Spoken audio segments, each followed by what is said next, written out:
Hey guys, today I'm going to show you what I've been doing to strengthen my skating muscles and also do off-ice practice for my axle jump and my spins.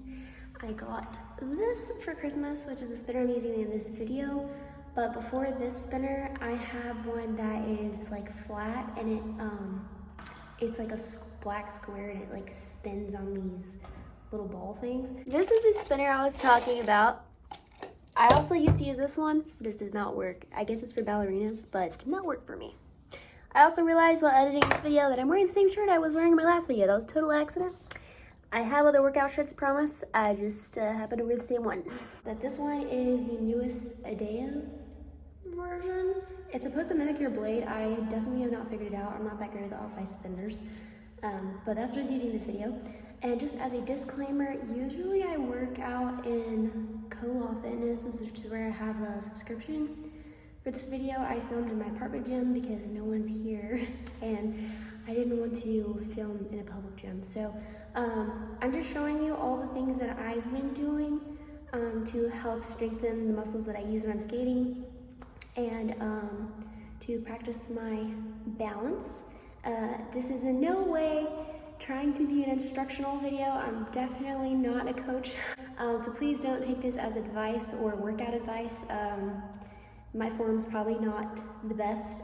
This is just a video of my progress, and this is what I'm doing to hopefully help me be able to do an axle soon. So I always start off my workouts on the treadmill just to get warmed up. I walk for a bit and then I run. I'm not a super fan of running, so I only run about half mile or a mile. Then I do some jump roping. I jump rope for 60 times and then I do that 3 times. And then I was practicing my jumps. So my coach showed me these the other day. So I just practiced my waltz jump for a few times.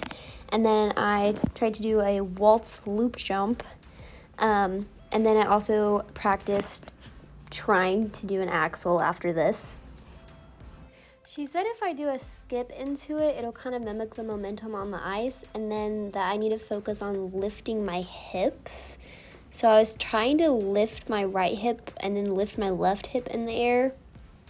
I don't think I got enough height though, because I can do like one rotation, but then, I don't know, I land on the ground before I can do a whole rotation. So it feels to me like I'm jumping really high. But watching the recording, I can see that it's not as high as it feels like, but that's why we're working on it. I don't know, it's hard for me to tell how much I'm actually rotating in the air. By the way, here's a close-up of the Adea spinner, which is what I'm using in this clip. I didn't realize that I cut off the spinner on the bottom, but I was trying to figure out how to do just like a regular scratch spin on this. And then I practiced holding my backspin position, which was pretty challenging. I practiced my regular spin position on the other side, which was a lot easier for me. But I'm trying to practice holding that position so I can hold it in the air when I do my axle. Here I shifted to the bottom so you can actually see what my feet are doing. This is actually held for quite a long time because this video I sped it up for twice the speed. So I actually held this pretty long on my back foot, like my backspin position and my forward spin position. And if you hear noise in the background, that's my dog.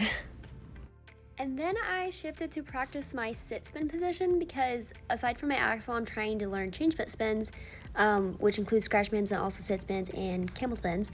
So I don't know why I can't seem to hold the sitting position off the ice. Somehow on the ice, I think the momentum helps me hold it better. So this was definitely a challenge, trying to even get down into the sit position, let alone hold it there. But I'll definitely be working on this a lot more because I think it's really good practice.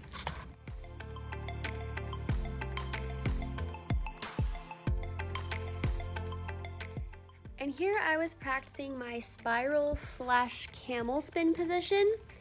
It's a lot harder than it looks. I've seen people do this on social media and I thought it would be a lot easier. I've only practiced my spiral position just like in my shoes. I haven't actually practiced it on a spinner before. So this is a really good practice. And this is my not so good leg. As you can see, that one's a little harder to balance. More dominant on my left foot. And then I went back to practicing my balanced Axel position in the air. And then I did some ab exercises because having a strong core is really important in skating. It'll help me to center my spins. I had an itch there. It'll also help me to have better form when I'm doing my jumps, especially if I ever end up doing doubles or triples, I hope. It's really important to have a strong core and be able to hold everything together in the center. So I did a plank for 60 seconds, and then I do side planks for 60 seconds each. I only did it one time each in this workout session. Sometimes I'll do it twice. It really depends on what all exercises I decide to include that day. And the reason I was pulling my shirt, I was trying to make sure that I had my hip in a line and that I wasn't like leaning down, because that wouldn't be very beneficial. And then I did some ankle reaches. I'm not sure if that's the proper name for these, but basically I was trying to keep my shoulders above the ground and then trying to reach each side of my ankle to help strengthen the side of my abs. And then I did some toe reaches. Again, I don't know the proper name for these exercises, I'm sorry. This kind of helps strengthen the top part of my core. So I think I did 30 of these. What I was trying to work on here was really keeping my shoulders from not caving in.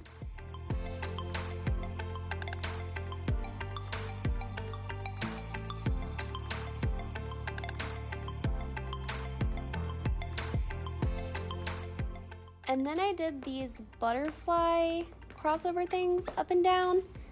Also not sure what this is called, but it works out the bottom part of my core, so yeah.